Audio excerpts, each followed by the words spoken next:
El 19 de septiembre de 1944, mientras los ejércitos aliados avanzaban desde el oeste y los soviéticos presionaban desde el este, Heinrich Himmler, Reichsführer SS, firmó las órdenes que darían vida a una organización que llevaría el peso de la última apuesta del nazismo por la supervivencia. Su nombre era Werwolf. La palabra no fue elegida al azar. Venía directamente de la novela Der Werwolf de Hermann Löns, un romance épico sobre guerrilleros del siglo XVII que combatían invasores en el páramo de Lüneburg. Esa novela, publicada en 1910, había vendido más de 800.000 ejemplares para 1945. Era, según el historiador Walter Linden, el libro fundamental del movimiento völkisch alemán. Solo Mein Kampf la superaba en ventas dentro del Reich. El hombre designado para encabezar esta organización fue el SS Obergruppenführer Hans Adolf Brützmann, un veterano de la maquinaria de terror en el frente oriental. Brützmann había ingresado a las SS en 1930 y ascendido con rapidez impresionante. Ya era SS teniente general en 1935, año en que Himmler asistió personalmente a su boda en Prusia Oriental. Había servido como HSSPF, alto jefe de SS y policía, en Hamburgo, Königsberg y durante 2 años y medio en Ucrania y el sur de Rusia, donde acumuló un conocimiento casi sin igual sobre la guerra de guerrillas, haber supervisado personalmente los intentos de negociación con el ejército partisano ucraniano y haber dirigido la retirada de tierra quemada de Ucrania. Era, desde la perspectiva nazi, el hombre ideal para construir una guerrilla de posguerra. La estructura que Brützmann estableció reflejaba la arquitectura de poder del propio SS. Su cuartel general, el llamado Büro Brützmann, se instaló primero en Pécs, cerca de Berlín, y luego fue trasladado a Rheinsberg, la residencia de época de Federico el Grande al noroeste de la capital. No había riesgo de que Brützmann quedara atado a una base. Se equipó con un tren privado al que sus colaboradores, con amarga ironía, llamaban simplemente el tren. El Estado Mayor inmediato incluía al SA Brigadeführer Siebel, responsable del entrenamiento y la administración técnica, al SS Coronel Dalken, especialista en propaganda y excomandante de la compañía de propaganda Waffen-SS, y a la Frau Maisch, que dirigía el componente femenino de la organización. El territorio del Werwolf se organizó siguiendo los límites de los distritos de defensa del hogar de la Wehrmacht, los Wehrkreise, y dentro de cada uno quedó bajo la supervisión de los HSSPF locales, que a su vez debían nombrar un comisario Werwolf, luego rebautizado como Comandante de Abwehr Especial. Brützmann prefería oficiales del ejército para estos puestos locales. Quería construir su organización esencialmente civil alrededor de un núcleo militar sólido. Las juventudes hitlerianas y la SA debían nombrar sus propios comisarios regionales para mantener contacto con el movimiento SS, aunque es dudoso que todos esos cargos llegaran a ser cubiertos. Las misiones del Werwolf, tal como fueron concebidas, abarcaban una variedad amplia de acciones: sabotaje de líneas de comunicación enemigas, especialmente ferroviarias, actos de sabotaje político y económico, eliminación de colaboradores, difusión de propaganda, infiltración de las oficinas del gobierno militar aliado, recopilación de inteligencia sobre rutas de suministro y transporte enemigas, y aliento a la población para el boicot y la resistencia pasiva. El Völkischer Beobachter, órgano oficial del NSDAP, llegó a comparar la guerrilla nazi con los ataques de los submarinos a los convoyes aliados, grupos de cazadores rastreando vehículos de 3 toneladas sin escolta, igual que los U-Boot abatían mercantes aislados. Los grupos Werwolf recibieron munición oculta en depósitos secretos. En al menos un caso documentado, un Werwolf asumió la identidad de un guardabosques para vigilar caches de material de sabotaje enterradas en los bosques. Diversas agencias del gobierno y el ejército alemán realizaron estudios detallados sobre el uso de cuevas naturales como grandes almacenes de suministros clandestinos. Los grupos dejados atrás de las líneas enemigas se basaban en búnkeres subterráneos ocultos, llamados puntos fuertes, que servían como cuarteles y puestos de mando. En el Rin Norte, aproximadamente 30 de estas instalaciones fueron excavadas por mineros del Ruhr, cedidos por la empresa minera Ibernia, supervisadas por el director de la construcción del Muro del Oeste. El principal medio de comunicación con las líneas alemanas era la radio inalámbrica, aunque hubo también un plan nebuloso de conectar las galerías mediante una red telefónica subterránea operada por técnicos de correos. ¿Cuántos hombres tenía el Werwolf? Los documentos y declaraciones posteriores de Prützmann y Siebel revelan que el número de reclutas fue siempre insuficiente. Hasta el último mes de la guerra, la membresía total de la organización probablemente nunca superó los 5.000 o 6.000 guerrilleros.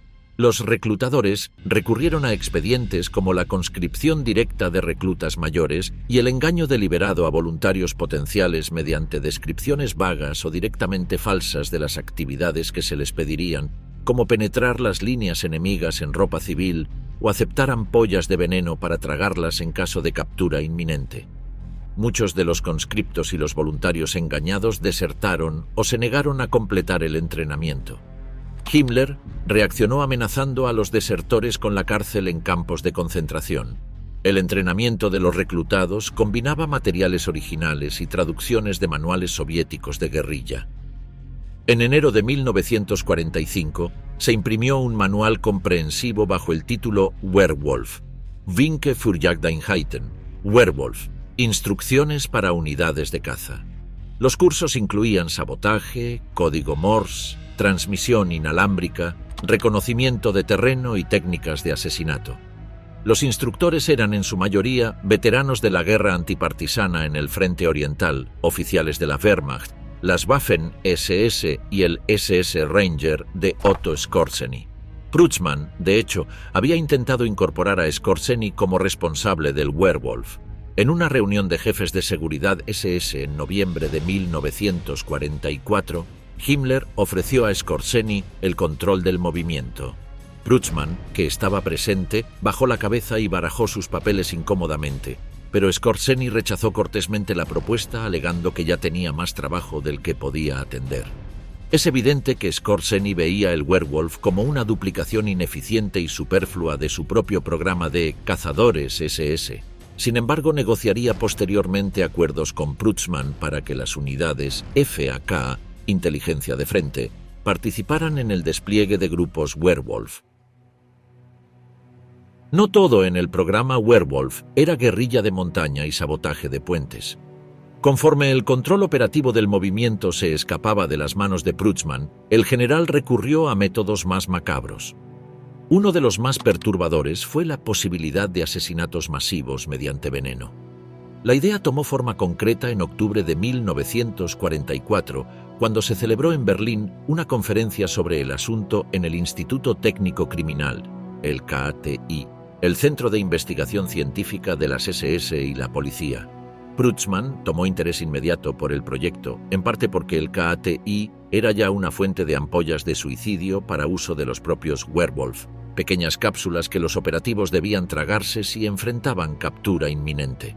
En poco tiempo, el proyecto entero de envenenamiento de suministros enemigos fue transferido al Departamento 4B del Bureau Prützmann, junto con grandes cantidades de venenos.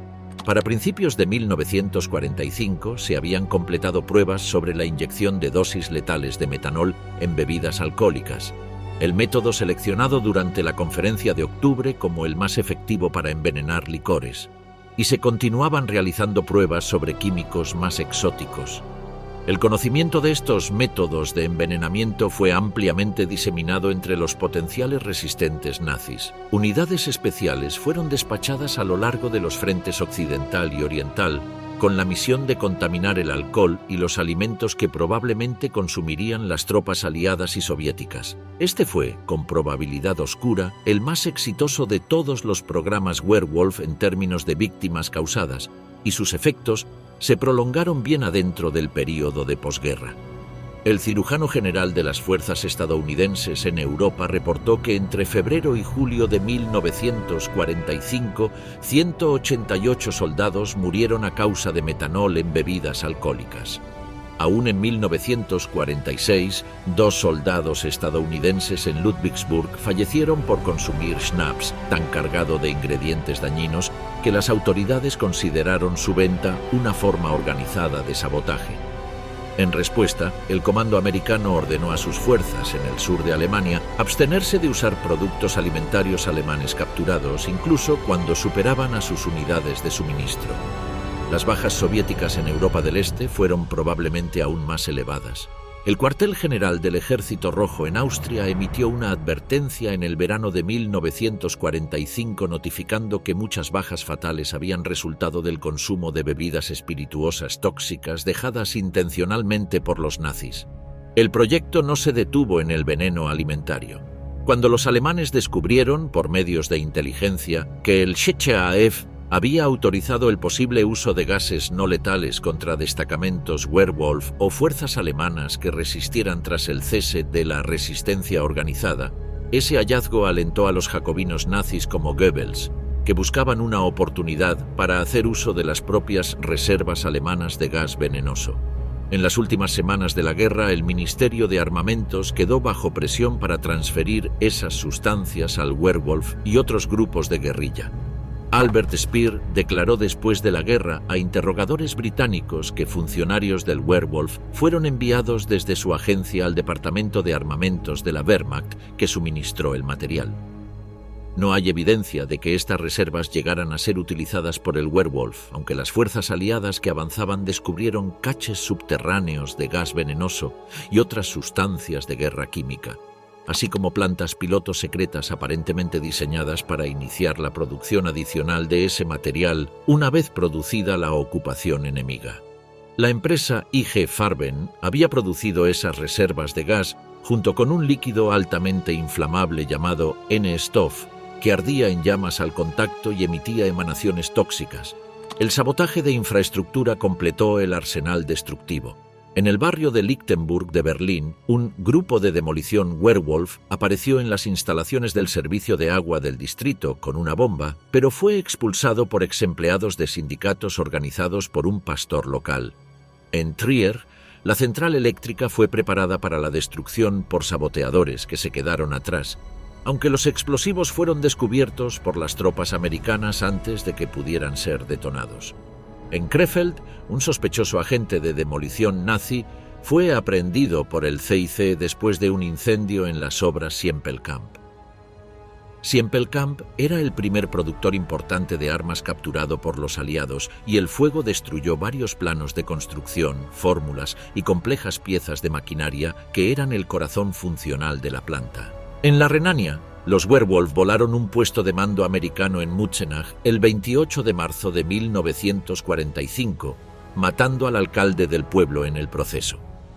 Varias semanas después también destruyeron una escuela en Neuss, aunque este intento no causó bajas americanas porque las tropas que usaban el edificio como alojamiento lo habían abandonado poco antes de la explosión.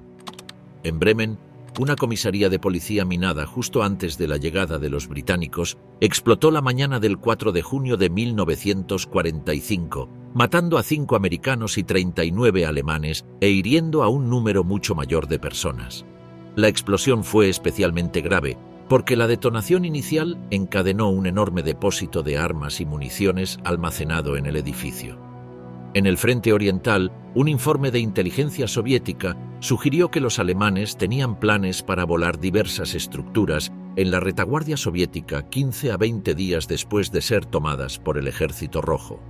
En marzo de 1945, expertos en demolición Werwolf del KTI de Berlín participaron en un plan complejo para volar la ostentosa finca de Hermann Göring en el este de Alemania, Karinhall, bajo los pies de los soldados soviéticos.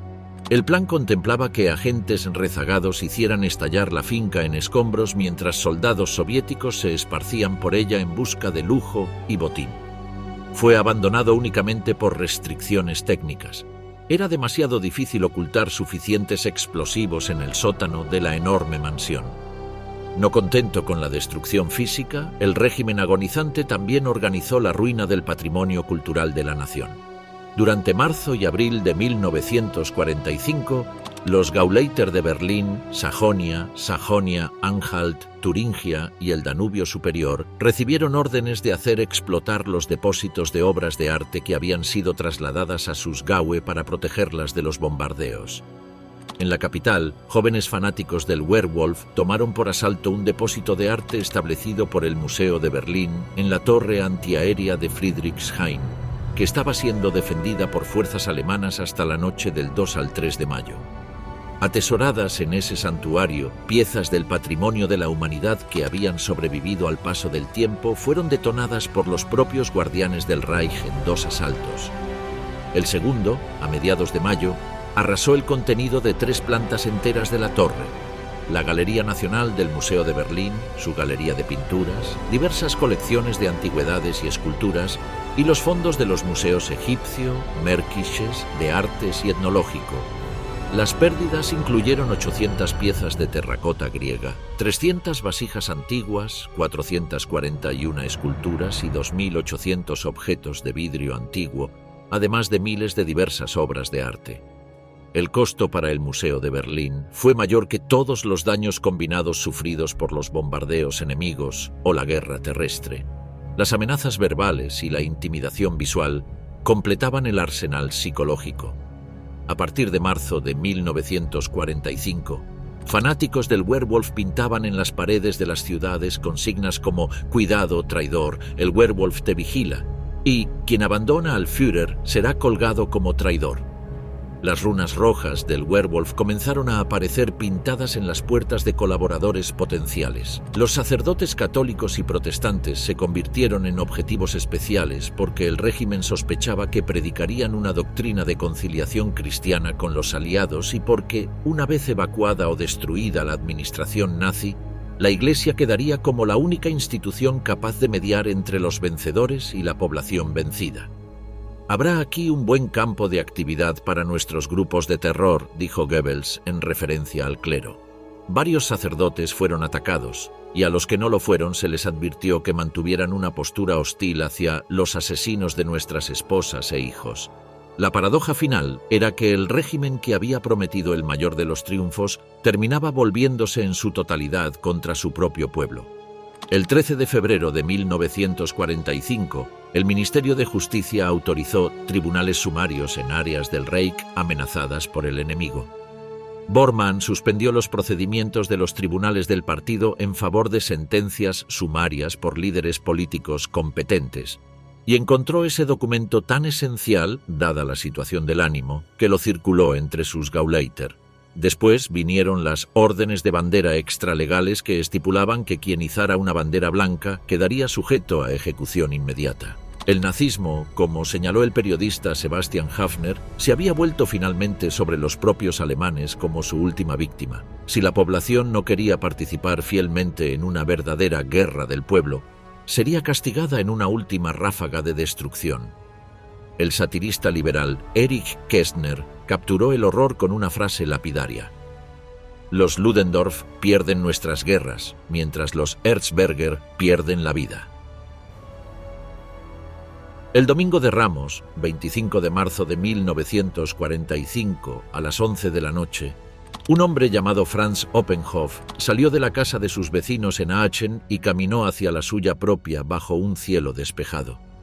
Tenía 42 años, era abogado de formación, había obtenido su título en la Universidad de Colonia y desde el 31 de octubre de 1944 era el Oberbürgermeister, alcalde supremo, de Aachen, la primera ciudad alemana tomada por los aliados. Un hombre que había sobrevivido a la Gestapo, que había huido a Eupen en Bélgica con su esposa e hijas en septiembre de 1944 para escapar de la persecución, que había sido elegido por los americanos precisamente porque no era nazi. 5 minutos después de salir de la fiesta en casa de sus vecinos, Oppenhoff estaba muerto. 3 asesinos lo esperaban en su propio umbral, fingiendo ser pilotos alemanes derribados que buscaban las líneas alemanas. Uno de ellos, el SS Unterscharführer Josef Leitgeb, gritó «Heil Hitler» y le metió una bala en la cabeza. La misión había sido concebida bajo el nombre en clave Unternehmen Karneval, Operación Carnaval, y ordenada personalmente por Heinrich Himmler. La planeó Prutzmann, quien encargó al HSSPF Oeste, Karl Gutenberger, ensamblar un equipo especial. Gutenberger eligió como líder a un ex voluntario de los SS Ranger, el teniente Herbert Wenzel, quien reclutó a su propio pequeño equipo. El equipo final estaba compuesto de 6 personas. Wenzel, el austríaco Unterscharführer Josef Leitgeb, los ex agentes de la patrulla fronteriza Karl-Heinz Hennemann y Georg Heidorn como guías en el área de Aachen, una chica de 22 años llamada Ilse Hirsch, proveniente del movimiento de juventudes hitlerianas, y un joven de 16 años llamado Erich Morgenschweiss, reclutado directamente del campamento de entrenamiento Werwolf en Hulchrath. Todos eran conscientes desde el principio de que los aliados probablemente considerarían el asesinato de Oppenhoff como un crimen de guerra. Sabían que si eran capturados y se descubría su misión, serían tratados como los comandos de habla inglesa que se habían puesto uniformes capturados y paracaídos detrás de las líneas aliadas durante la batalla de las Ardenas. Aquellos habían sido juzgados sumariamente, atados a postes y fusilados. Ninguno se echó atrás. En la noche del 20 de marzo, los 6 paracaidistas saltaron desde un bombardero B-17 capturado, un avión de fabricación estadounidense en manos nazis del Kampfgeschwader 200, y aterrizaron en los bosques cerca de Gemmenich, en el triángulo fronterizo belga-neerlandés-alemán.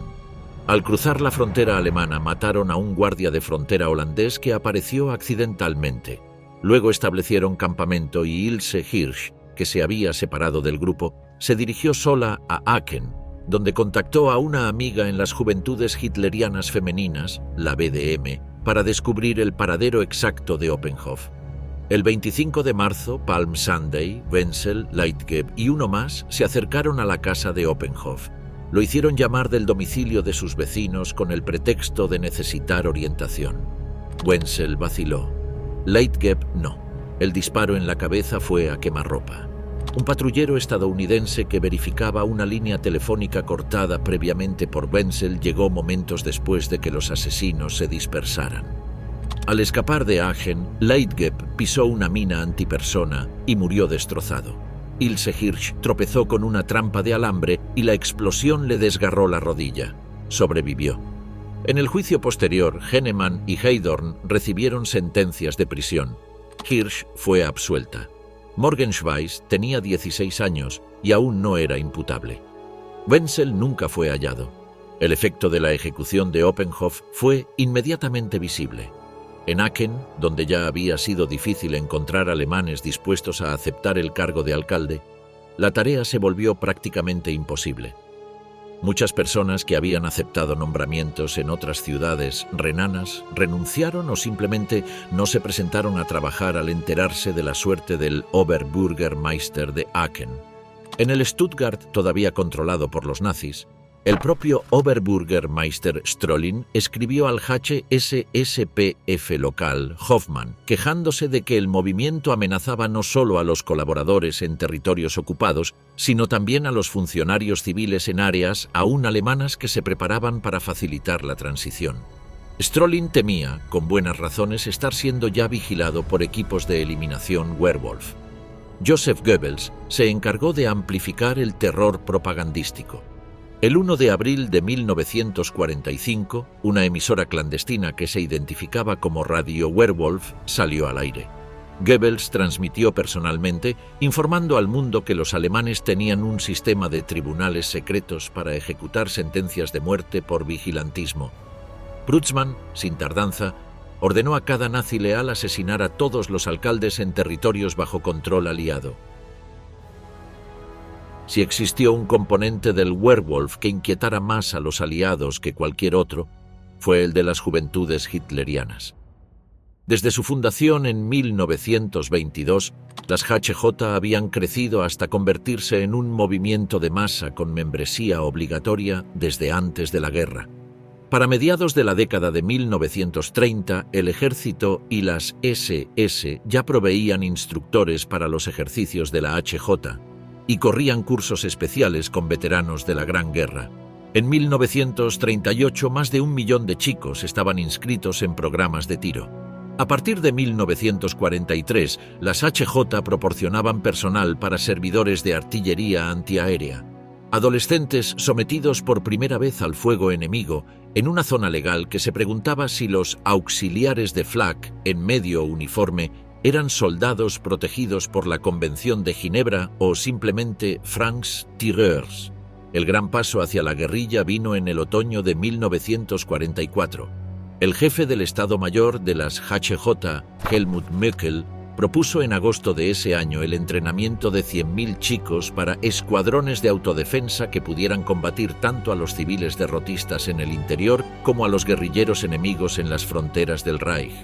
Cuando la ocupación americana amenazó el Palatinado en febrero de 1945, se hizo evidente entre los líderes de las HJ una fuerte tendencia a asumir actitudes cada vez más dominantes. Líderes juveniles insistían en obtener más influencia y posiciones importantes, y en algunos casos tomaron el control del Volkssturm, desplazando a los oficiales del ejército. En diciembre de 1944 o enero de 1945, una conferencia de líderes SS y HJ se celebró en Potsdam, reuniendo tanto a Prutzmann como al HJ Brigadeführer Kloss de Usingen, Hesse, elegido en octubre de 1944 para liderar todo el programa de guerrilla de las juventudes hitlerianas. Se decidió que el Estado Mayor de Kloss quedaría adscrito al Buró Prutzmann y funcionaría como brazo subordinado del Werwolf. En adelante, los grupos o individuos de las juventudes hitlerianas serían organizados bajo la dirección táctica de los comandantes SS y de policía. La palabra en clave Werwolf fue aplicada por primera vez al programa guerrillero de las HJ precisamente en esas semanas. El reclutamiento seguía un patrón bien definido. Oficinas regionales de las HJ contactaban a líderes locales y les ordenaban seleccionar entre 6 y 12 candidatos para el entrenamiento Werwolf. Los seleccionados debían ser políticamente confiables e inteligentes y específicamente no debían ser miembros prominentes de la organización para pasar desapercibidos. Las chicas del BDM también eran elegidas principalmente como operadoras de radio. Solo en la Marca del Norte, Frisia, Schleswig-Holstein, había 20 jefes locales, de los cuales solo 5 fueron elegidos para organizar operaciones Werwolf. Los cursos de entrenamiento más intensivos se impartían en los campamentos de entrenamiento de defensa o en otras instituciones conectadas con las HJ. 2 chicos capturados por los americanos describieron haber sido reclutados de una escuela de instructores de deporte de las HJ en marzo de 1945, desde donde viajaron a un campamento de entrenamiento Werwolf llamado ABS Roda Ron, donde fueron adiestrados en propaganda clandestina y sabotaje menor. El énfasis especial se ponía en trucos como cortar líneas telefónicas y luego volver a sellar temporalmente los cortes para retrasar la detección. Cursos más intensamente militares en un campamento HJ en el Palatinado, en Waldmoor, mostraban cómo suboficiales SS enseñaban orientación a reclutas de 15 y 16 años mientras los sometían a ejercicios de combate nocturno. En el extremo más joven del espectro, uno de los primeros agentes guerrilleros capturados en Bélgica Oriental durante el auge de la ofensiva de las Ardenas era un chico de 12 años. Describió haber recibido instrucciones de un sargento de las SS que se retiraba en septiembre de 1944, que le ordenó recoger armas y cometer sabotajes. Varios equipos de las HJ en Alsacia intercambiaron señales de tráfico, cortaron cables y esparcieron tachuelas en la carretera principal de Saverne. Los americanos consideraron a estos grupos una amenaza de seguridad de proporciones considerables. Una vez que las fuerzas americanas penetraron profundamente en el Rin, los números de HJ Werwolf detrás de las líneas aliadas escalaron de docenas a centenas. En 24 horas documentadas del 23 de febrero de 1945, 2 exploradores HJ fueron aprehendidos intentando espiar movimientos de tropas en la carretera Gangelt-Geilenkirchen. Otros 2 fueron arrestados por la 104ª División de Infantería. 10 lineacruzadores HIJ fueron atrapados por la 7ª División Blindada. 5 agentes radio del BDM fueron capturados por el CSIC en Krefeld. 15 guerrilleros HJ fueron detenidos cerca de Bonn entre el 18 y el 22 de marzo, todos equipados con kits de sabotaje. El patrón era inconfundible. Para el ejército americano, estas acciones no eran travesuras de adolescentes. Eran operaciones de inteligencia y sabotaje deliberadas ejecutadas por menores que habían sido doctrinados desde la cuna para morir por el Führer. Un agente del Cuerpo de Contrainteligencia americano, CIC, anotó en su informe que solo los adolescentes tenían el fanatismo y la persistente creencia en la victoria necesarios para arrojarse al trabajo Werwolf. Entre todos los planes de supervivencia post-capitulación que los jerarcas nazis tramaron en los últimos meses del Reich, ninguno fue tan meticulosamente preparado ni tan perturbador en sus implicaciones como el del Reichsjugendführer Arthur Axmann. Axmann había nacido el 18 de febrero de 1913 en Hagen, Westfalia. Fundó el primer grupo de juventudes hitlerianas en esa región en 1928. Fue llamado a Berlín en 1932 como jefe regional nazi y en agosto de 1940 fue nombrado Reichsjugendführer, jefe supremo de las HJ en todo el Reich, sucediendo a Baldur von Schirach. Fue gravemente herido en el frente oriental en 1941, perdiendo el brazo derecho con la 23ª División de Infantería. Propuso personalmente a Himmler la creación de lo que se convertiría en la 12ª División SS Panzer Hitlerjugend, y Hitler la aprobó. Estuvo entre los últimos presentes en el Führerbunker el 30 de abril de 1945. Testimonió haber visto los cadáveres de Martin Bormann y el médico SS Ludwig Stumpfegger cerca del patio de maniobras ferroviario de la Stettiner Bahnhof mientras escapaba de Berlín rodeado por el Ejército Rojo. El Plan Axmann, como fue llamado posteriormente por los investigadores aliados, tomó forma en marzo y abril de 1945. Como paso preliminar, el cuartel general del liderazgo de la Juventud del Reich fue trasladado desde Berlín a la sede de una escuela de élite de las HJ en Bad Tölz, en los Alpes bávaros. Los planes contemplaban trasladar a 35.000 líderes de las HJ a las inaccesibles tierras altas del sur de Alemania y Bohemia, desde donde podrían mantener cohesión y hostigar a las fuerzas de ocupación.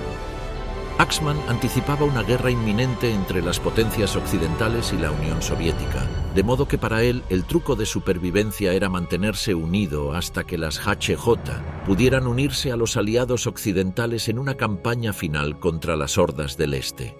Se despacharon mensajeros hacia los 4 puntos cardinales del Reich: Erich Schröder hacia el norte, Ernst Overbeck hacia el oeste, Hans Winter hacia el sureste, Gottfried Griesmeier hacia Austria y Bohemia.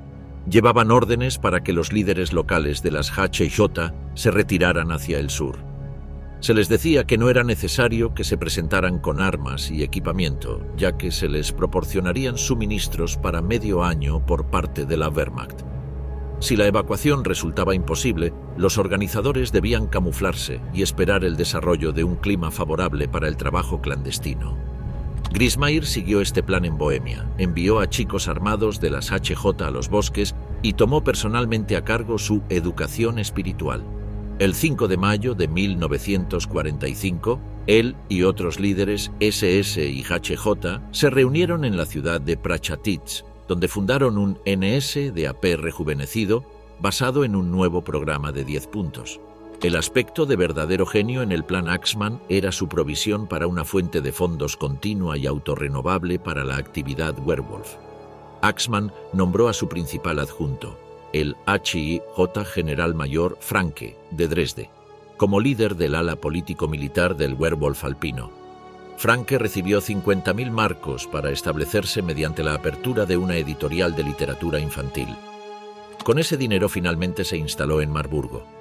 Más importantemente, Axmann también transfirió una suma mucho mayor al responsable financiero del movimiento, un funcionario HIJ llamado Heidemann, que se instaló en Bad Tölz. En los últimos días antes de la capitulación, el cajero del Reich entregó 10 millones de marcos adicionales a un funcionario HJ llamado Dreblow, quien pasó gran parte de ese dinero a Heidemann. Con ese capital, Heidemann hizo a finales de abril de 1945 una inversión sonora. Compró Tessmann e Hijos, una empresa de transporte con oficinas en toda Alemania. Tessmann se convirtió en la base de las operaciones de Heidemann ya que su naturaleza como empresa de transporte mejoraba las comunicaciones del Werwolf y sus operaciones en alimentos y carbón le daban contacto directo con el gobierno militar americano, particularmente con el laxo GML del general Patton en Bavaria. Heidemann se reveló como un hábil hombre de negocios. Para finales de 1945 había comprado 6 empresas adicionales y expandido operaciones por las zonas americana y británica, e incluso hasta Austria. Una red extensa de contactos se construyó con algunos de los nombres más importantes del mundo empresarial alemán, incluyendo a la familia Krupp, que usó su influencia para facilitar la expansión de Heidemann hacia el Ruhr. En paralelo, en la zona británica, el jefe del buró de personal HJ, Willy Lohel, que había quedado varado en Oldenburg al final de la guerra, comenzó a reorganizarse espontáneamente. Para julio de 1945, Lohel sentía que era hora de actuar y se reunió con los tenientes generales Kurt Badaus y Ernst Overbeck para presidir la gradual consolidación de un movimiento de líderes HJ de ideas similares. Lo llamaron la Sociedad de los Justos. Su ala económica, a diferencia de su paralela en la zona americana, estaba subdesarrollada. Careciendo de las inyecciones de último minuto de fondos del partido que habrían permitido comprar una empresa importante, Lohel y sus compañeros desperdiciaron tiempo con planes amateur de sostener actividad subversiva mediante la apicultura, la venta de artesanías y la dirección de un espectáculo ambulante de marionetas. Gustav Memminger, líder del HJ Werwolf renano, fue nombrado enlace entre los movimientos del norte y del sur. En noviembre de 1945, Axmann visitó la zona británica en persona, reuniéndose con Overbeck, Memminger, Winter y otros líderes HJ en Lübeck. En el resumen del programa de la conspiración que redactó Memminger y que fue hallado entre sus pertenencias tras su eventual arresto, el texto indicaba: preservación de la sustancia nacional, Alemania como existía en 1933 sin objetivos imperialistas. El genio alemán es la última barrera contra el bolchevismo. Los últimos 12 años no fueron en vano, ya que muchos principios y logros de los nacionalsocialistas han sido incorporados en los partidos ahora existentes. Las agencias aliadas de contrainteligencia no tardaron en reaccionar. Tan temprano como junio de 1945, el CIC tenía sospechas sobre la empresa Tessmann y varios agentes encubiertos fueron enviados a infiltrar la compañía. Para el otoño, estos agentes habían comprendido la plena significación del conglomerado Heidemann. Los británicos también habían comenzado esfuerzos de infiltración en el movimiento subterráneo HJ en su zona, particularmente haciendo virar a uno de sus líderes, Günther Ebeling. Para finales de 1945, los aliados habían obtenido listas de miembros y simpatizantes, una compilación de 1000 nombres asociados con el grupo sureño y 1500 con el norteño. Con esa base, una misión conjunta angloamericana de contrainsurgencia fue ejecutada en el primer invierno de posguerra. Con el nombre en clave Operación Nursery, una serie de redadas en 1945 a 1946 capturó a casi toda la cúpula del HJ Werwolf. Axmann y sus principales agentes de enlace, Memminger y Overbeck, fueron arrestados en diciembre de 1945, al igual que uno de los principales socios comerciales de Heidemann. Tras la primera ronda de interrogatorios, una patrulla americana fue también enviada a los Alpes para tomar por asalto una cabaña donde conspiradores HJ se reunían frecuentemente y donde habían almacenado un cache de municiones. Tras una subida de 4 horas a través de una tormenta de nieve cegadora, la cabaña fue encontrada casi enterrada en nieve y 2 guerrilleros HJ fueron capturados. El 7 de enero de 1946, Heidemann y sus principales colaboradores fueron arrestados. 565.000 marcos fueron hallados en la habitación de Heidemann, todavía envueltos en envoltorios del Reichsbank. Axmann fue juzgado en un tribunal de desnazificación de Nuremberg en mayo de 1949 y sentenciado a 3 años y 3 meses de prisión como infractor principal. En agosto de 1958, un tribunal de Berlín Occidental le impuso una multa adicional de 35.000 marcos. Después de su liberación, Axmann trabajó como representante de ventas en Gelsenkirchen y más tarde en Berlín. Murió el 24 de octubre de 1996 a los 83 años en Berlín, como el último superviviente de rango equivalente a Reichsführer dentro del aparato central del NSDAP.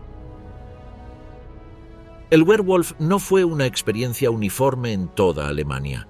Ciertas regiones se convirtieron en focos de actividad particularmente intensa y sus historias revelan tanto las posibilidades como los límites del movimiento. En el Harz, la cadena de montañas del centro de Alemania, la actividad guerrillera persistió durante varios meses después de que la región fue ocupada. Un hotel y una torre de radio en el Monte Brocken fueron destruidos en un ataque guerrillero el 30 de abril de 1945. En el bosque de Turingia, otro tradicional bastión nazi, células del Werwolf operaron bien adentro del período de posguerra. Los archivos soviéticos y de la policía comunista polaca reportaron que los hombres lobo permanecieron activos a lo largo de 1945 y 1946 en Alemania Oriental y en los territorios anexados por Polonia.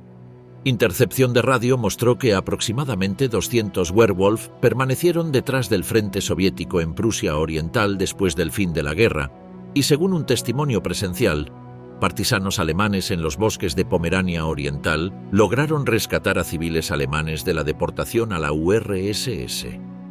En Silesia, la península étnica alemana en el este, el Werwolf resultó más activo que en ningún otro lugar del frente oriental. Al este de Nightkoppe, miembros de un grupo Werwolf de 10 hombres fueron rodeados completamente por una patrulla del NKVD soviético, pero aún así intentaron abrirse paso a tiros, perdiendo 7 de sus integrantes en el proceso. En la Austria Oriental, un destacamento Werwolf que reconocía una columna blindada soviética cerca de Bruck an der Leitha fue localizado por el enemigo. La respuesta soviética fue localizar a los espías en sus trincheras y luego pasar sobre las depresiones con las orugas de sus tanques.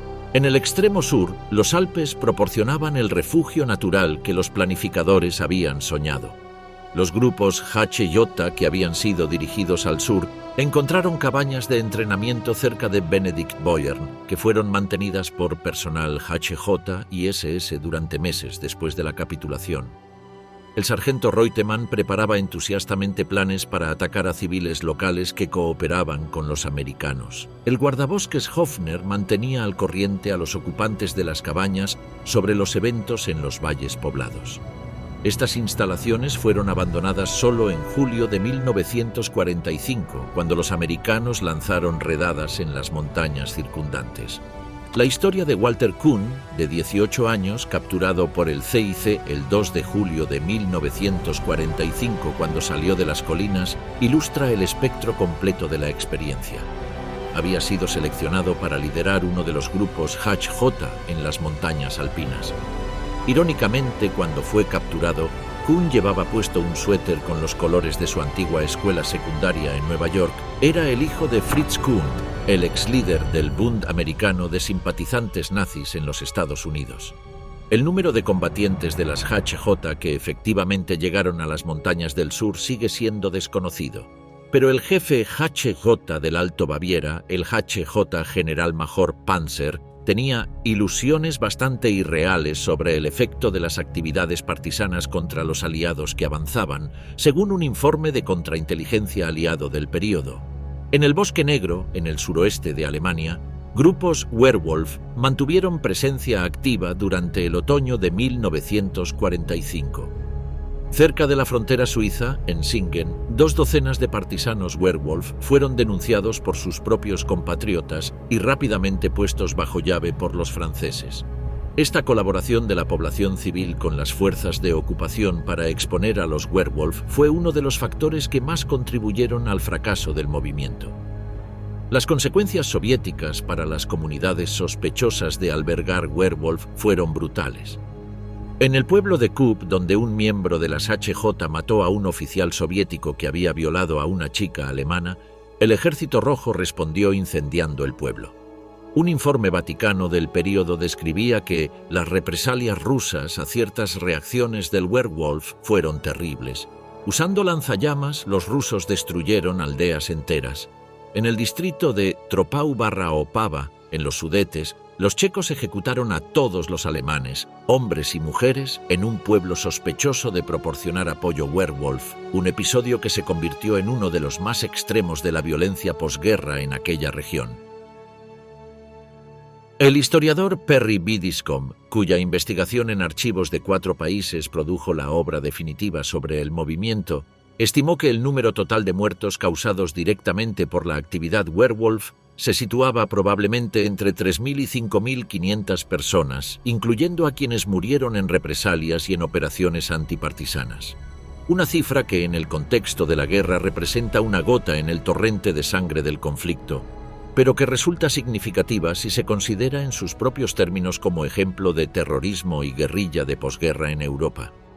6 factores principales contribuyeron a la desilusión generalizada respecto a la guerra werewolf. Primero, el programa entero descansaba en una premisa defectuosa, al menos en el oeste alemán. Los aliados eran la única fuerza que se interponía entre la población alemana y la ocupación soviética. Atacar a los ocupantes occidentales era precisamente lo contrario de lo que la mayoría de los alemanes quería. Segundo, los principales oficiales del partido huyeron vergonzosamente ante el avance aliado, privando al movimiento de la credibilidad que hubiera necesitado para generar apoyo popular. Tercero, la derrota de Alemania fue mucho más total que la de países como Francia o Yugoslavia, donde los partisanos tenían fuentes de suministro extranjeras y una esperanza justificada de victoria eventual. Cuarto, la población alemana, agotada por años de bombardeos, hambre y sufrimientos sin precedentes, estaba demasiado aniquilada para embarcarse en nuevas aventuras violentas. La población exhausta de guerra, dijo un general alemán, resultará un terreno pobre para actividades guerrilleras de cualquier tipo más allá de las de naturaleza irresponsable y esporádica. Quinto, el terror de las represalias enemigas contra quien albergara resistentes creaba desincentivos poderosos.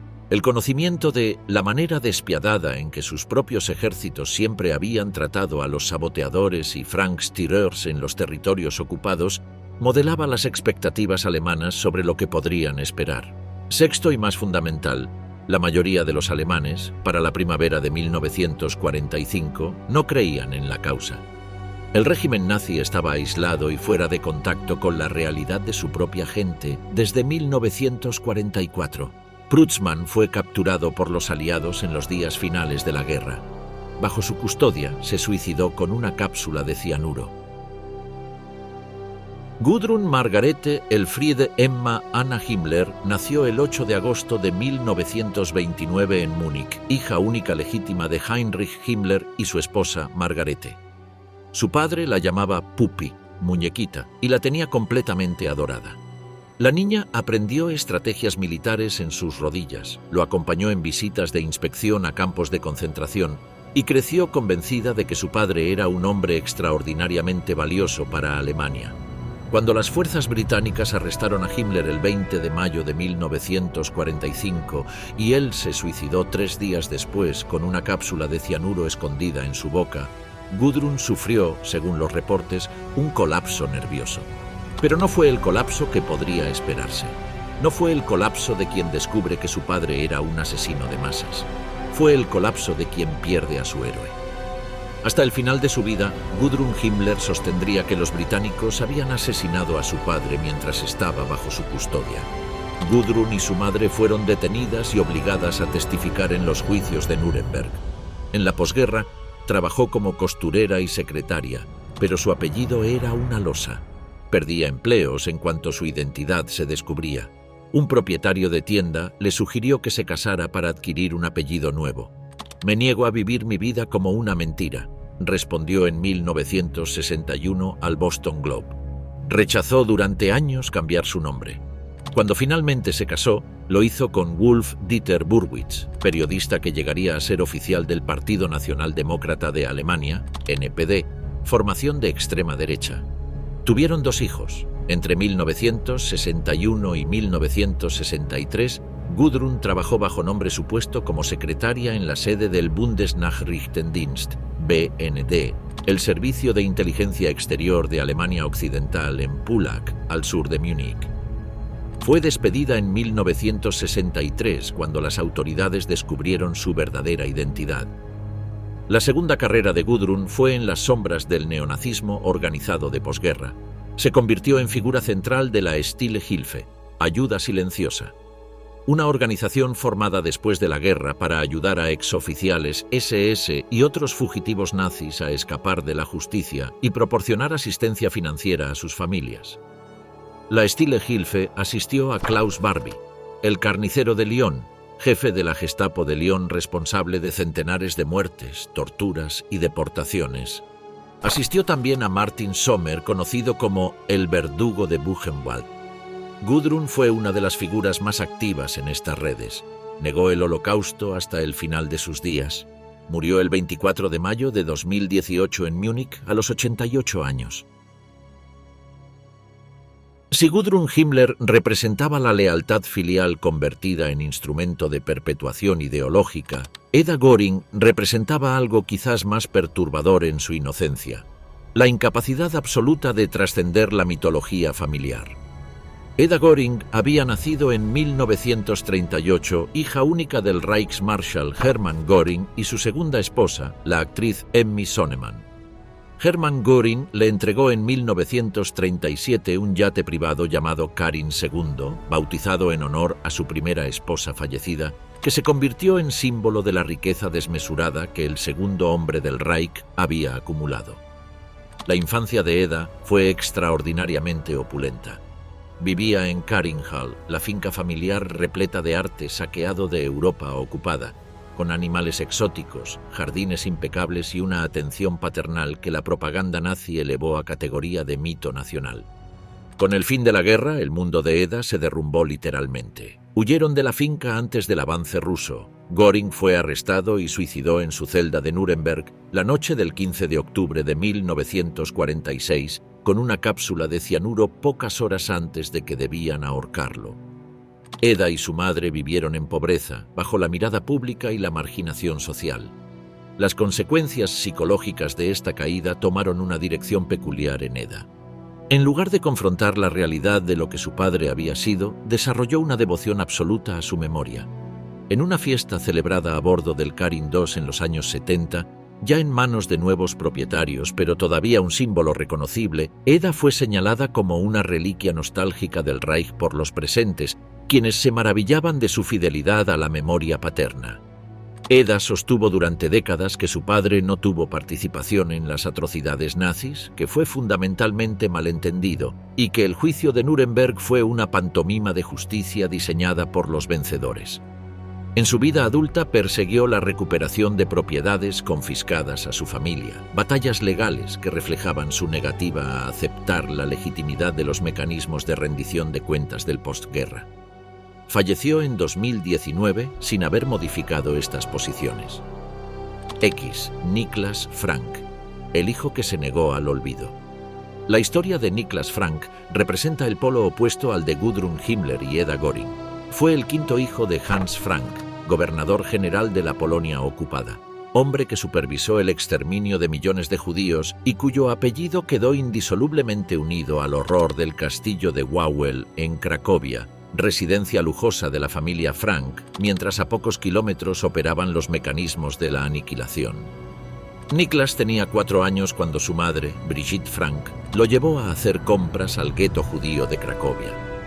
Él recuerda las miradas odiosas de los niños del gueto, su confusión ante las condiciones de miseria que rodeaban el extraño paseo, la indiferencia de su madre.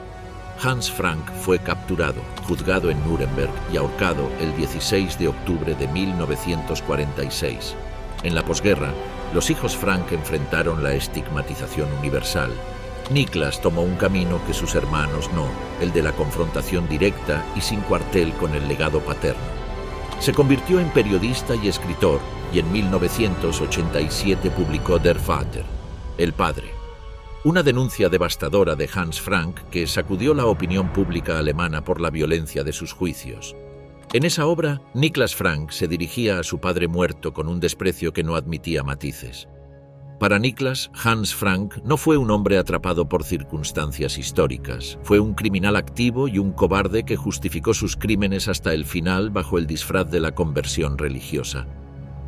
El libro fue controversial precisamente porque rompía el tabú de la piedad filial en el contexto de crímenes incomprensibles. El hermano de Niklas, Norman Frank, tomó un camino diferente. Una ambivalencia permanente que oscilaba entre la negación y el reconocimiento parcial, incapaz de llegar a la condena definitiva que Niklas consideraba la única respuesta moralmente honesta. El 14 de abril de 1930 nació en Obersalzberg, en los Alpes bávaros, un niño al que sus padres llamaron Martin Adolf Bormann. El primer nombre era el de su padre, Martin Bormann, secretario del Führer y probablemente el hombre más poderoso del Reich después de Hitler. El segundo nombre, Adolf, lo recibió en homenaje al propio Hitler, su padrino nominal. El niño creció en el privilegio absoluto, rodeado por el vértigo del poder nazi en su máxima expresión, y fue educado en el violento desprecio a la religión que caracterizaba a su padre. Con el colapso del Reich, Martin Adolf Bormann Jr. se enfrentó a una crisis de identidad devastadora.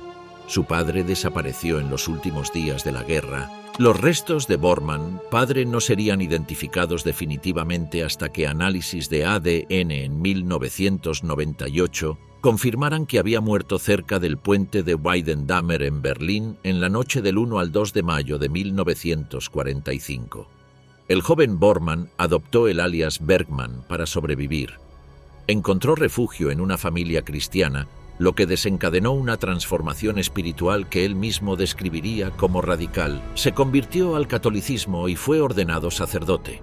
Como sacerdote, Martin Adolf Bormann Jr. enseñó en misiones africanas y participó activamente en diálogos orientados a confrontar el silencio en torno al Holocausto y el legado de los perpetradores nazis. Murió el 11 de marzo de 2013, cerrando una vida marcada por la lucha de identidad y la reconciliación con un pasado definido por la violencia y la opresión. Su historia fue quizás la más improbable transformación personal que los archivos de la posguerra nazi registran, del príncipe de la corona del Reich al sacerdote que enseñaba la reconciliación. Brigitte Höss, hija del comandante de Auschwitz Rudolf Höss, tenía alrededor de 7 años cuando corría hacia su madre para mostrarle fresas que había encontrado en el jardín. No sabía que la tierra que manchaba la fruta era ceniza del crematorio del campo de exterminio que operaba a pocos cientos de metros de su casa. Los hijos de Rudolf Höss crecieron en una de las paradojas más extremas de la historia del siglo XX, una vida doméstica de aparente normalidad, jardín bien cuidado, animales, escuela, afecto familiar, a escasos metros del complejo industrial de aniquilación más grande que el mundo haya conocido. La familia vivía en una villa de 4 plantas construida especialmente para ellos junto al perímetro del campo. Los sirvientes eran prisioneros. Los objetos robados de las víctimas decoraban la casa. Höss fue arrestado por los británicos el 11 de marzo de 1946, juzgado en Polonia y ahorcado frente a las instalaciones del crematorio en Auschwitz el 16 de abril de 1947. Sus hijos se dispersaron. La estigmatización fue inmediata y profunda. Brigitte Höss emigró eventualmente a los Estados Unidos, donde intentó durante décadas construir una identidad separada del nombre que llevaba en sus documentos. En 2013, la directora Vanessa Lapa realizó el documental Der Anständige, El Decente, basado en cartas y diarios privados de Heinrich Himmler recientemente descubiertos. En ese mismo contexto de revisión documental del periodo, la historiadora Katrin Himmler, una sobrina nieta de Heinrich Himmler, publicó en 2014 Himmler Privat, Briefe eines Massenmörders, con el historiador Michael Wild, que incluía cartas de Himmler a su esposa Margarete entre 1927 y 1945, junto con cartas y diarios de Margarete y de la joven Gudrun. El libro mostró, con evidencia directa, cómo Himmler conciliaba sus funciones como arquitecto del exterminio con su rol de padre tierno y atento. En julio de 2011, una colección de diarios manuscritos de Josef Mengele, el ángel de la muerte de Auschwitz, responsable de los experimentos médicos en prisioneros y de la selección para las cámaras de gas, fue vendida en subasta por $245.000. El precio lo pagó el hijo de un superviviente del Holocausto, un judío ultraortodoxo, con la intención de publicarlos para contrarrestar el negacionismo y abogar contra la discriminación. Los 3.380 páginas de escritos abarcaban el período de 1960 a 1975 e incluían anécdotas autobiográficas, bocetos, poemas y perturbadoras reflexiones ideológicas sobre eugenesia, sobrepoblación y mezcla racial. Rolf Mengele, hijo de Josef, creció en Alemania de posguerra sin conocer la identidad real de su padre. La familia le ocultó la verdad. Fue criado con la historia de que su padre era un respetable médico muerto durante la guerra. Cuando descubrió finalmente la verdad, ya como adulto, el impacto fue devastador en un sentido diferente al que podría esperarse. No produjo una ruptura limpia, sino una lucha interminable entre el afecto filial residual y el horror moral. Rolf viajó a América del Sur para encontrarse con su padre. Josef Mengele vivía entonces en Paraguay y Brasil bajo nombres falsos, evitando la captura desde 1949, pese a ser uno de los criminales de guerra nazis más buscados del mundo. El encuentro fue tenso. Mengele padre permaneció sin arrepentimiento alguno, negando responsabilidad por las atrocidades de Auschwitz, insistiendo en que nunca había causado daño deliberado. Rolf rechazó estas justificaciones, pero no lo denunció. Josef Mengele murió el 7 de febrero de 1979 en Bertioga, Brasil, ahogado tras sufrir un derrame cerebral mientras nadaba en el mar. Su muerte pasó inadvertida durante años. Rolf supo de ella, pero eligió no revelar la identidad de su padre. Adoptó un nombre diferente y construyó una nueva vida buscando que sus propios hijos quedaran libres del estigma del apellido Mengele. Pero la sombra no se disipó fácilmente. Años después, Rolf llegaría a visitar Israel y el memorial de Yad Vashem, en un gesto de reconocimiento de los crímenes de su padre que no equivalía a una absolución, pero representaba la única forma de honestidad que la situación permitía. El silencio que cubrió los crímenes nazis en la Alemania de posguerra no fue un fenómeno espontáneo. Fue, en parte, un mecanismo de supervivencia colectivo. Como señala el historiador Harald Jenner en su análisis del período 1945 a 1955, los inviernos de hambre de 1946 y 1947, la lucha diaria por la subsistencia bajo condiciones anárquicas, la enormidad del desplazamiento humano, 9 millones de evacuados y bombardeados, 14 millones de refugiados y exiliados, 10 millones de trabajadores forzados liberados sin hogar, dejaban poco espacio mental para el procesamiento moral de crímenes cometidos en nombre de todos los alemanes. Muchos alemanes que no habían sido perseguidos por el régimen nazi se veían a sí mismos también como víctimas. Cuanto más sombríos pintaban los genuinamente terribles inviernos de hambre, menor parecía la distancia moral que los separaba de las víctimas reales. En las oficinas corporativas, los tribunales y los despachos de la República Federal, gran parte de la élite nazi continuó tranquilamente en sus puestos. El filósofo Karl Jaspers fue uno de los poquísimos que abordó públicamente el tema del crimen colectivo en los meses inmediatamente posteriores a la capitulación. Los juicios de Auschwitz de 1963 representaron el primer sacudón real de esa amnesia institucionalizada. Para muchos alemanes fue entonces cuando la confrontación con lo que había ocurrido en su nombre comenzó verdaderamente. En la óptica de la generación más joven, la que se tornó activa durante las protestas estudiantiles de 1968, los alemanes habían traído una deshonra extrema sobre sí mismos al posponer los juicios. Beate Klarsfeld personificó ese cambio generacional de manera emblemática. En noviembre de 1968, en la convención de la Unión Demócrata Cristiana celebrada en Berlín Occidental, Klarsfeld, entonces de 29 años, se acercó al canciller federal Kurt Georg Kissinger y le abofeteó en plena cara ante las cámaras, gritando «¡Nazi!». Kissinger había sido miembro del NSDAP desde 1933 y había trabajado en el Ministerio de Relaciones Exteriores durante la guerra. La bofetada se convirtió en un símbolo potente, la demanda de responsabilidad que ya no podía seguir aplazada. La generación que nacería alrededor de 1950 y que se haría activa en 1968 sentiría que ninguna conexión la unía a la guerra, que no tenía ninguna deuda con la vergüenza de sus padres y que estaba en posición de exigir una rendición de cuentas que las generaciones anteriores habían evitado sistemáticamente. Este reclamo fue elocuente y transformador, aunque no estuvo exento de su propia rigidez. La imagen que esa generación proyectó sobre los años 50 alemanes como un periodo de beatería sofocante y negación universal ha sido matizada por investigaciones históricas posteriores, que revelan una vida intelectual más abierta, una crítica más activa y una vida cotidiana más contradictoria que lo que el mito de 1968 estaba dispuesto a reconocer. La pregunta que subsiste cuando se examina la totalidad del movimiento Werwolf, sus planes, sus operaciones, sus hombres y mujeres, sus niños soldados y sus ideólogos, es la de ¿por qué fracasó tan absolutamente? La respuesta es múltiple y dice tanto sobre el nazismo como sobre el pueblo alemán en su conjunto. El problema organizacional más obvio era la ausencia de liderazgo fuerte. Prutzmann era inteligente y experimentado, pero operar su organización desde un tren privado en perpetuo movimiento no era la manera más eficiente de construir una red clandestina.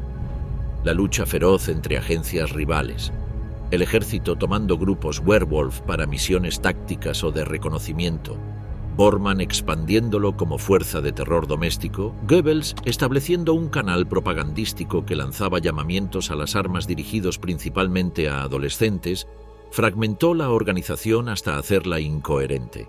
Quizás más fundamental, Prutzmann estaba atrapado en el marco conceptual clausewitziano de que la guerra de guerrillas es estrictamente un adjunto de las operaciones militares regulares. El Werwolf fue originalmente concebido solo como un instrumento de alcance, es decir, de penetración en los territorios ocupados, no como un vehículo para la sucesión política o incluso la supervivencia del sistema. Solo en los últimos minutos desesperados se le dio a la guerra de guerrillas consideración como táctica post-capitulación de tipo revolucionario, y aún estas improvisadas preparaciones de última hora carecían de la profundidad y coherencia necesarias. Lo más revelador, sin embargo, fue el rechazo generalizado de la población alemana.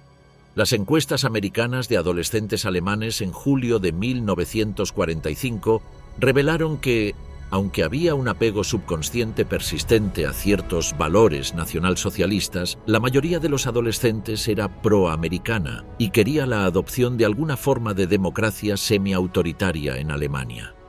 3/4 partes de esos jóvenes rechazaban a sus antiguos líderes de las HJ y sugerían que a tales jefes se les prohibiera ocupar posiciones de liderazgo en los nuevos movimientos juveniles. En el Rin, un cocinero de la empresa Hibernia llevó voluntariamente a agentes del CIC americano a varias de las galerías subterráneas excavadas por la empresa. Los civiles alemanes a veces guiaban directamente a las tropas de ocupación hacia los depósitos de suministros Werwolf. En el pueblo de Singen, una docena larga de partisanos Werwolf fue delatada por sus propios conciudadanos. En suma, el Werwolf reveló un régimen que, para 1944, estaba aislado y fuera de contacto con la realidad social de Alemania.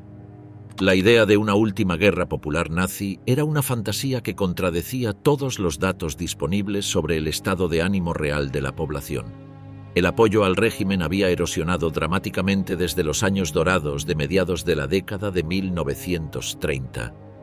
Aunque los alemanes estaban demasiado físicamente y moralmente agotados para volverse contra el régimen, también estaban demasiado desengañados de las nociones de gloria para quemar sus casas, francotirotear al enemigo o inscribirse valientemente en las filas de la milicia de masas. La población exhausta de guerra resultará un terreno pobre para actividades guerrilleras de cualquier tipo, había dicho un general alemán con honestidad. El Comité de Inteligencia Conjunta del SHAEF, en su evaluación del 11 de abril de 1945, confirmó que todos los informes de la Alemania ocupada por los aliados afirman que, si bien puede haber amargura y resentimiento por la actitud de las tropas aliadas y los bombardeos aliados, la masa de la población es apática y desesperadamente exhausta de guerra. El Werwolf fue el penúltimo acto de la anarquía burocrática que resultó en una noche negra de ilegalidad y autodestrucción del Tercer Reich.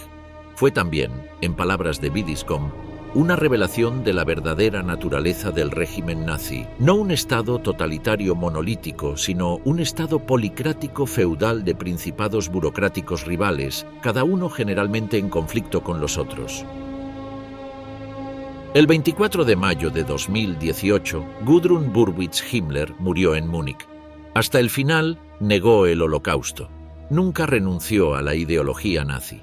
Fue la última figura de alto perfil que conectaba la historia de horror de las SS con la Alemania contemporánea mediante una filiación directa, una hija que nunca dejó de ser la hija de su padre. Eda Göring murió en 2019. Josef Mengele nunca fue juzgado. Rolf Mengele vive bajo otro nombre en algún lugar de Alemania. Martin Adolf Bormann Jr. murió en 2013, habiendo recorrido el trayecto más improbable del siglo. Del hijo adorado del secretario del Führer al sacerdote que enseñaba reconciliación en misiones africanas. Niklas Frank, a sus 80 años, continúa escribiendo y hablando, reafirmando su condena del padre cada vez que alguien le pregunta, recordándonos que el camino de la denuncia es el único que merece ser llamado honesto. Los Speer hijos comenzaron carreras propias bajo el peso insoportable del apellido del arquitecto del diablo. Albert Speer Jr. se convirtió en arquitecto y urbanista de renombre internacional, cuyo trabajo era deliberadamente distinguible del de su padre tanto en estilo como en filosofía. Mientras Speer padre usó la piedra monumental para glorificar al poder, Speer hijo diseñó ciudades para la felicidad de las personas. Los hijos de Hoss se dispersaron por el mundo, algunos bajo nombres diferentes. La pregunta que subyace a todas estas historias es la que la periodista y escritora Tania Krasniansky formuló en su libro Children of Nazis. ¿Cómo se negocia la identidad cuando el crimen de tu familia no es una vergüenza personal, sino un crimen histórico de magnitud civilizacional?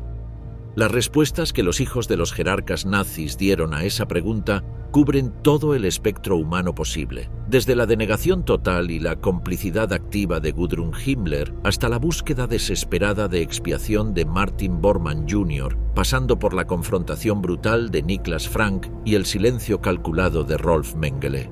Ninguna de estas respuestas es simple y ninguna resuelve el problema de fondo, pero juntas forman el retrato más complejo y perturbador de lo que ocurre cuando la monstruosidad es también, inexorablemente, tu padre. Berlín, 1945.